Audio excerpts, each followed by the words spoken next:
Hello everyone. Today I am going to paint the sky, or try. Stay tuned to see if I succeed.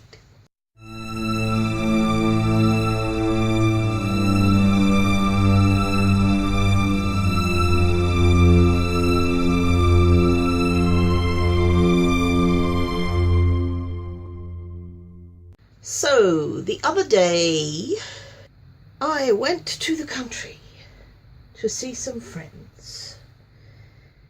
And the sky was such a beautiful blue, and the clouds were puffy and wispy, and I kept on looking out the window and thinking, oh, that's beautiful. I want to paint it. Now, my preferred painting style is fluid art. So I will be using fluid acrylic paint, which is acrylic paint which has been mixed with a medium and possibly some water. And the reason we do that is we want the paint to be liquid to pour, because that's what we're going to be doing. And you don't want to thin it with water. Well, not completely. You can put some water, but no more than a third. Because if you put too much water, then there won't be enough binder so that the pigment will stick to the surface. And also so that, because pigment's like powder and you want it to be a paste or a liquid, and in this case we want it to be a liquid, so we want to thin it down more. And medium is, generally speaking, just binder without pigment. So my mix is generally global pouring medium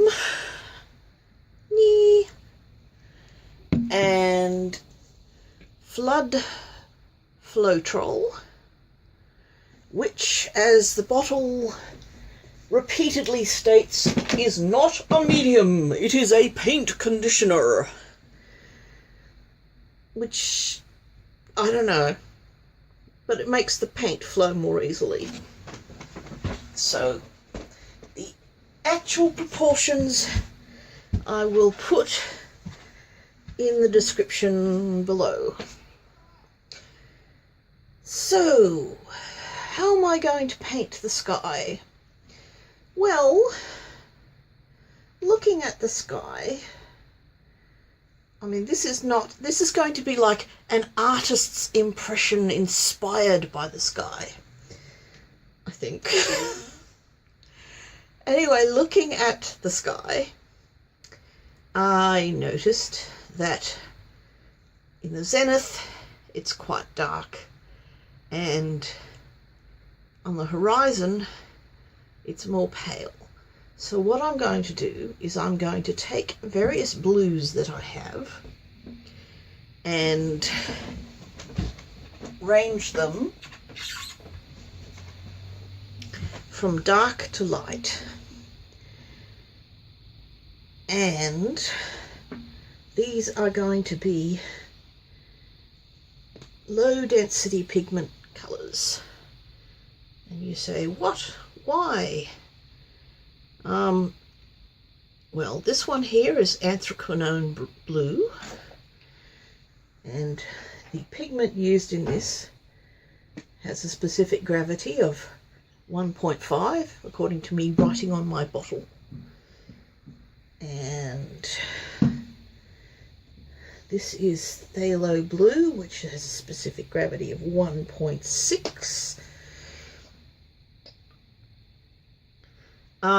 So why am I interested in the specific gravity of the pigments? Well, because all things being equal, which they're not. The difference between any given paint is the pigments in it. And the because binder is going to be more or less the same. It's not going to be exactly the same because different brands will be doing different things. That's why I say all things being equal, but they're not. But generally speaking, the pigment has a high influence on the density of a given colour, which is why, one reason why I like to use paints that only have one pigment in them, because many paints are made of a mix of pigments,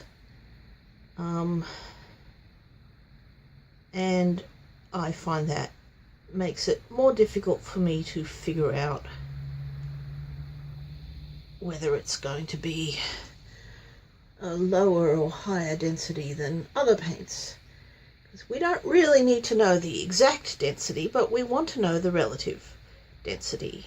Why? Well, because these are fluid paints, so they flow. And one of the things that we want is we want them to sink and to float within each other. And because that gives us pretty effects. I'm just moving these around with a toothpick to cover the whole thing. Maybe I should have made it thinner, but anyway. So what I'm going to do is a swipe. And with a swipe, you have the lower layer of colours, which I've just put on: Anthraquinone blue, Phthalo blue, and Ultramarine blue. And I'm reusing a bit of acetate here. The swipe colour needs to be a heavier density colour. So what I'm going to do is I'm going to take Cerulean blue, which the pigment has a density of 4.2, which is heavier than all of the other blues. And I'm also going to take a mix that I made. Yeah. Oh dear. Come on, move it, move it, move it. A mix that I made of Cerulean blue and Zinc white, which is this one here, which is a paler one. Because my cunning plan is to do the swipe with half of it paler blue and half of it darker blue, even though this Cerulean blue is lighter than all those blues up there. Okay.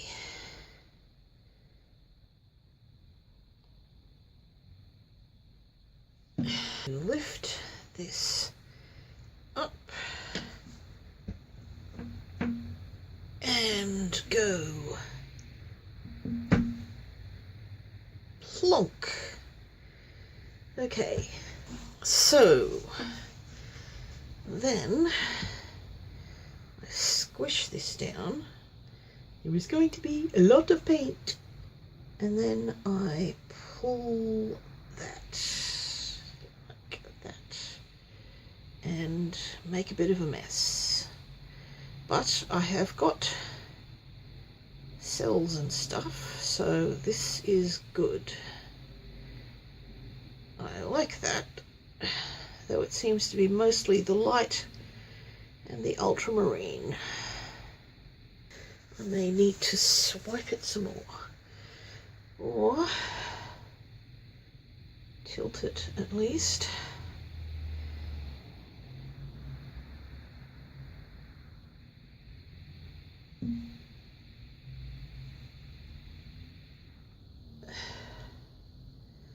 Okay, but this is only part one of my sky, because I want clouds in my sky. So what I'm going to do is I'm going to put down some titanium white, and I'm going to blow it with a straw to make it all wispy.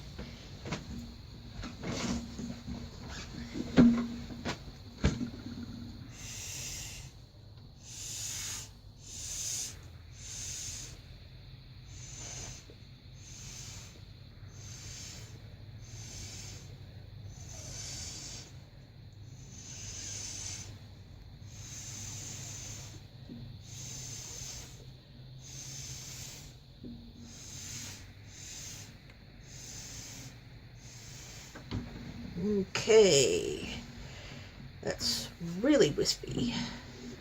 Let's see what I can do with a smaller bit.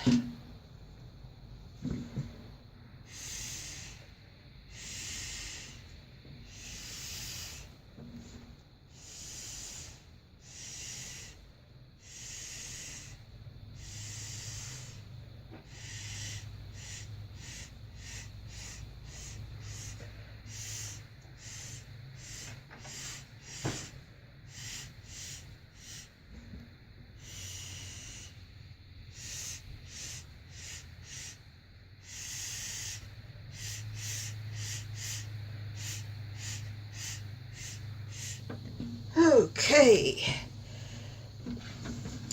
see what I mean about artist's impression? Now, one more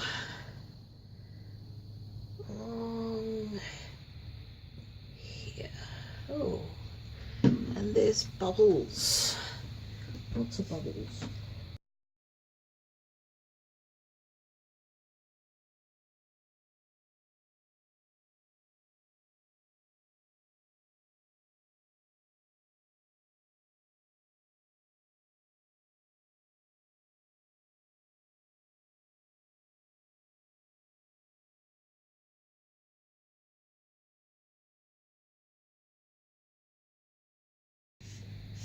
See, that one's a sort of puffy cloud, and that one's a sort of wispy cloud, and that's a something. Now, I want to see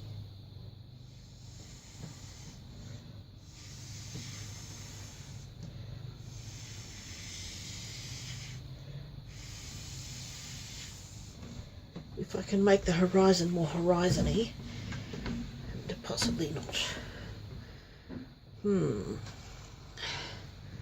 I want it to be lighter.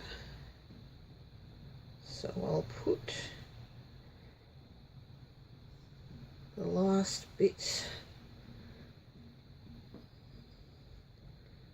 of the cerulean blue and zinc mix.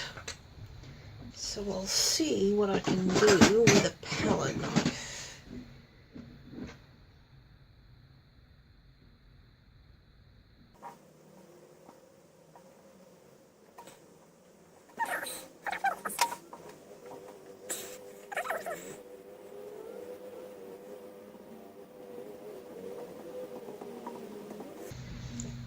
Somewhat better.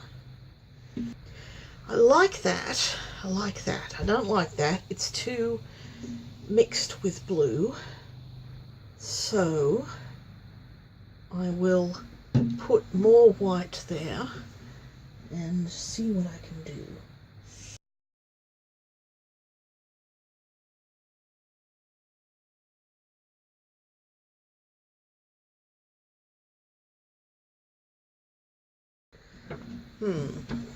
That's a bit better.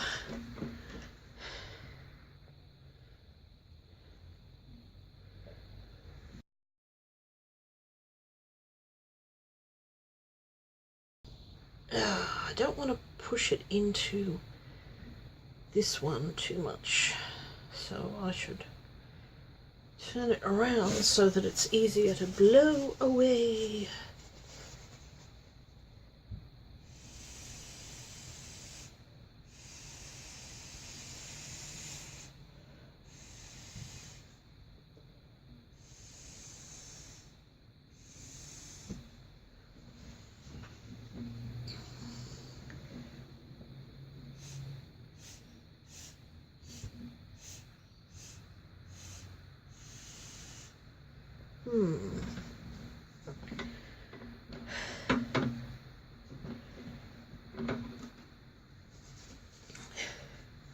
I definitely don't want to tilt it because that would make lines, and I want fluffs. Shall I splat it with a ball?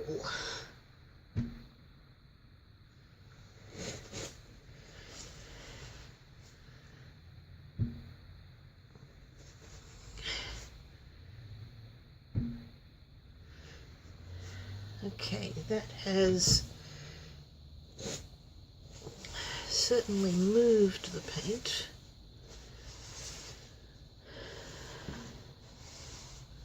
Now here's a thought. What if I put white paint on the ball and then splat it?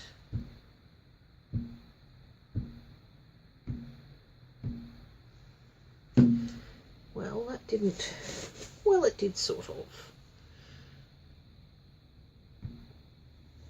To have a look at it in my preferred orientation. There is a lot of paint there. This is going to take a long time to dry, man. I think that's good. As I said, artist's impression.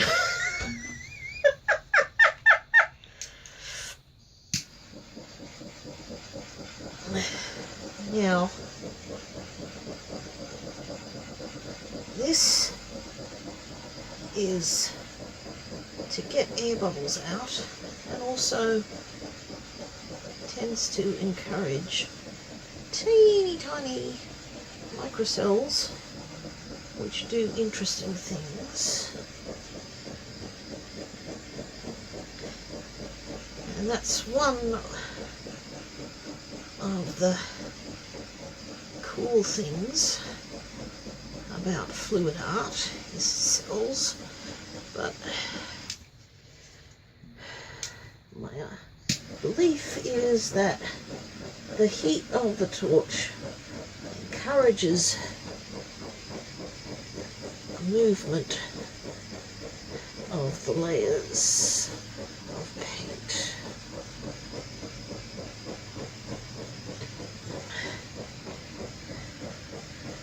But I wasn't necessarily primarily doing this for cells, because if I was, then I would have just stuck with a swipe.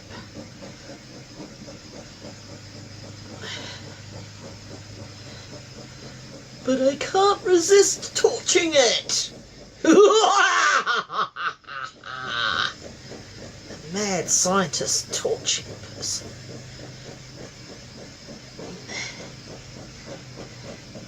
And you don't want to do too much or too close, because then your paint will burn.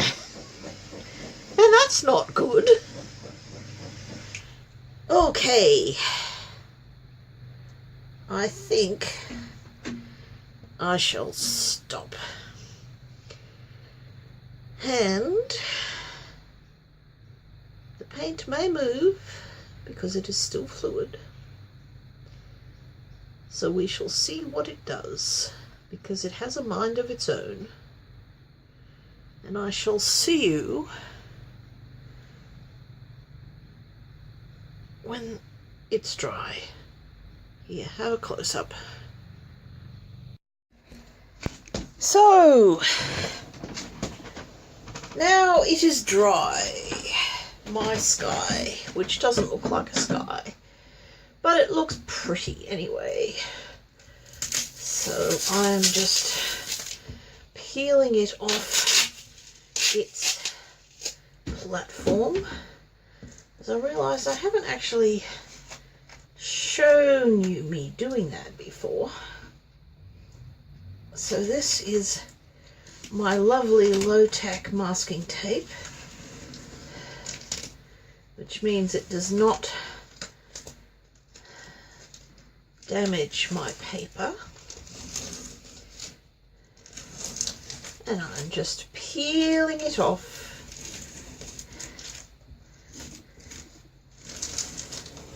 And you can see that there are little bits there I'm not going to worry about. And there are bits that overflowed the edges. And that's where my scissors come in. And I just kind of peel it off. Oh, I think I sliced it a bit much. Oh well. See, that just demonstrates that I'm not perfect. I just want to get the raggedy edges off. See, now that's a proper raggedy edge.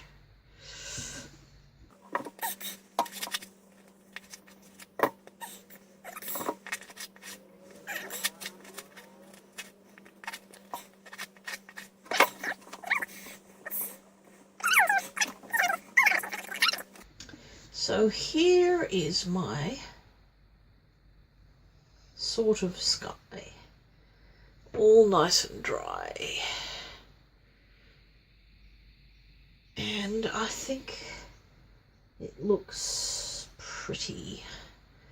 I still like this bit, I still like that bit, and we've got some interesting bubbles going on. It is not, as I said, it's not the sky, but it's pretty. I like how that's gone sort of